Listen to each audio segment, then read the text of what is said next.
depois da Primeira Guerra Mundial que Harvard virou uma escola internacional. We want to appoint to the faculty the best people, no matter where they come from, no matter who they are. The 1930s and 1940s is very important because it meant that Harvard was willing to appoint to the faculty Jews. This is a time of Hitler, the time of anti-Semitism, and the university opened its doors increasingly as it moves. This doesn't, not easy, it's not quick, but it opens up and it develops a spectacular scientific faculty. Harvard's gain was Europe's loss. Depois de algum tempo aqui no campus, conversando com as pessoas, ouvindo histórias, a gente vai conhecendo os mistérios e muitas curiosidades da Universidade de Harvard. Por exemplo, vocês sabem o porquê desse nome? Bom, aí está o cara, John Harvard. Pelo que diz o monumento, fundador da universidade em 1638. Só que é tudo mentira. Na verdade, ninguém sabe como era a figura de John Harvard. Ele não fundou a universidade e o ano de fundação é 1636.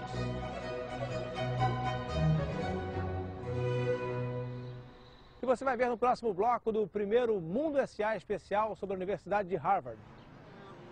A escola de onde saíram 7 dos 9 ministros da Suprema Corte americana. Os passos do presidente Barack Obama pela Escola de Direito, o ex-ministro brasileiro que voltou à universidade e os novos colegas dele. Como é, afinal, ser aluno de Harvard?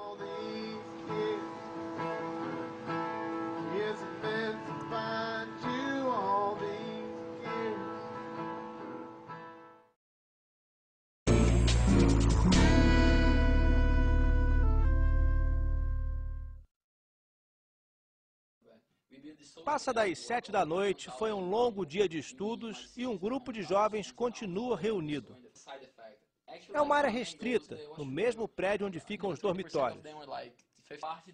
A conversa não é obrigatória, nem faz parte do currículo. Ela que organizaram o encontro. A Rumi é minha colega de classe, ela é graduada aqui do Harvard College. As alunas da graduação convidaram o brasileiro que faz mestrado em estudos governamentais para falar sobre lideranças comunitárias no Brasil. É comum aqui na universidade, então, isso de você juntar uma galera e trocar conhecimento de noite, fora do horário normal? Fora do horário. Eles são jovens líderes que têm interesse em trabalhar na mesma área, têm interesse em trabalhar na área de política, ação cívica. Eu acho que uma coisa fundamental aqui entre todos e que é comum é a grande paixão por o que cada um faz.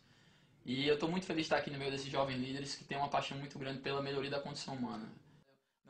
Foi assim, com uma pequena reunião de 8 estudantes em volta de um mestre, que Harvard surgiu em 1636.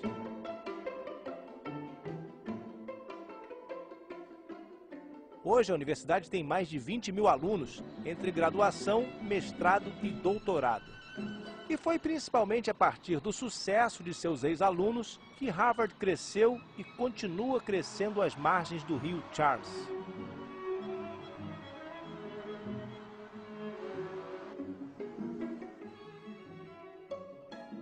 Ao sul do rio, em Boston, fica a Escola de Negócios. E um pouco mais distante, a Escola de Medicina. Mas o coração de Harvard está em Cambridge. É quase uma cidade inteira para abrigar dormitórios, prédios administrativos, a graduação, a escola de governo, a escola de artes e ciências e a famosa escola de direito, para onde a gente vai agora.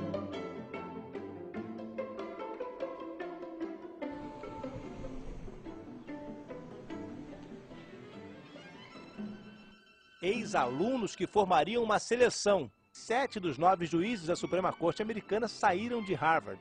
Eram 6. Mais recentemente, Barack Obama indicou a 7ª. Our Solicitor General and my friend, Elena Kagan.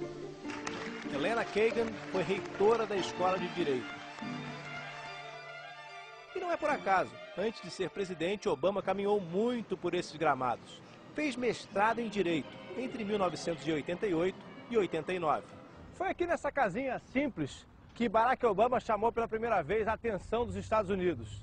Em mais de 100 anos, era o primeiro presidente negro da Harvard Law Review, a revista jurídica mais importante do mundo. Em um ano na presidência, Obama escreveu um único artigo, mas sobre um tema bastante polêmico. O advogado Max Fontes estudou nas mesmas salas e com os mesmos professores de Obama. e conta que o artigo do presidente foi sobre o direito de um feto de processar a mãe. É isso mesmo? É, o feto. Por quê? Isso foi um caso da Suprema Corte do Estado de Illinois, que tinha decidido 10 anos antes contra esse direito do feto. Porque Como é que um feto processa a mãe? Não, foi o seguinte, o pai processou a mãe, que durante a gravidez, acho que no 3º mês, ela se envolveu num acidente de carro. E, por conta desse acidente, o feto nasceu com uma série de deformações. E o que pensava o futuro presidente? Disse que não deveria haver esse direito não deveria ser reconhecido, porque isso, em última instância, resultaria em mais abortos, porque as mães, com medo de sofrerem processos depois da gravidez, abortariam. Max fez mestrado em Direito, trabalhou num escritório americano e depois voltou ao Brasil para montar seu próprio escritório. A sua vida, o que pesou ter estudado em Harvard, agora completando 10 anos que você saiu daqui?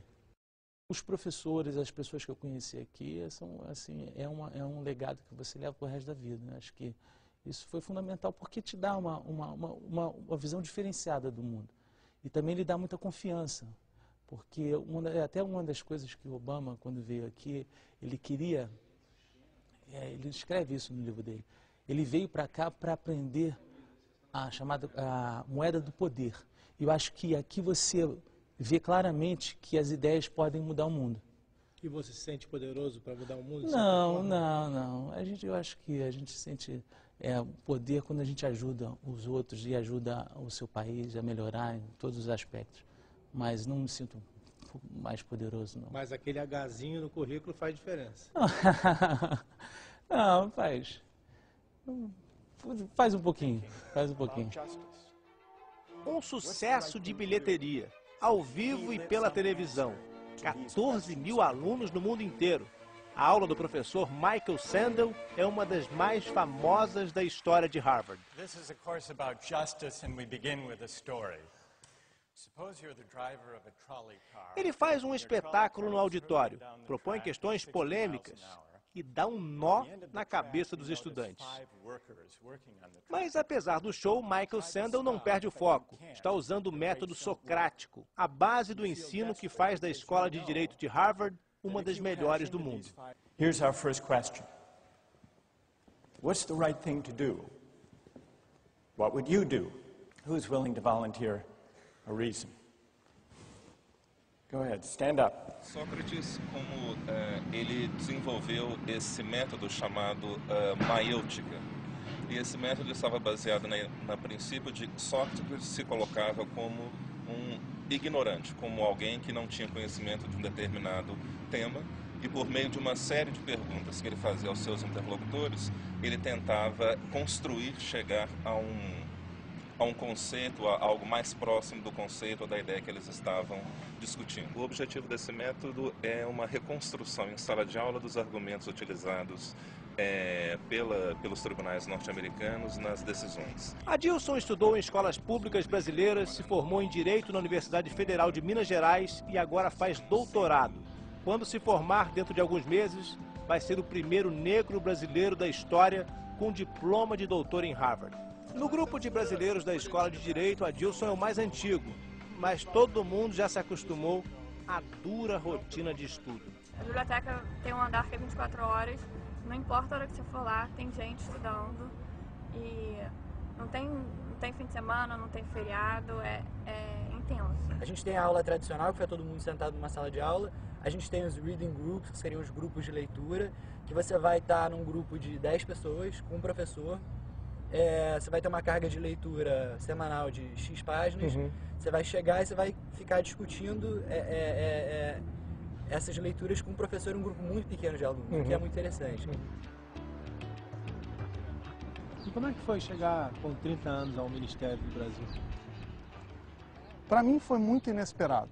Eu não tinha em mente o objetivo de me tornar um político ou de ser um ministro. Você não tem história política anterior a essa? Não, ninguém da minha família tem tradição política. Como assim um ex-ministro entre os jovens estudantes? Acho que as circunstâncias um pouco me conduziram a isso. Meu caro e querido companheiro Daniel Vargas, Daniel Vargas assumiu o cargo de ministro na Secretaria de Assuntos Estratégicos do governo Lula.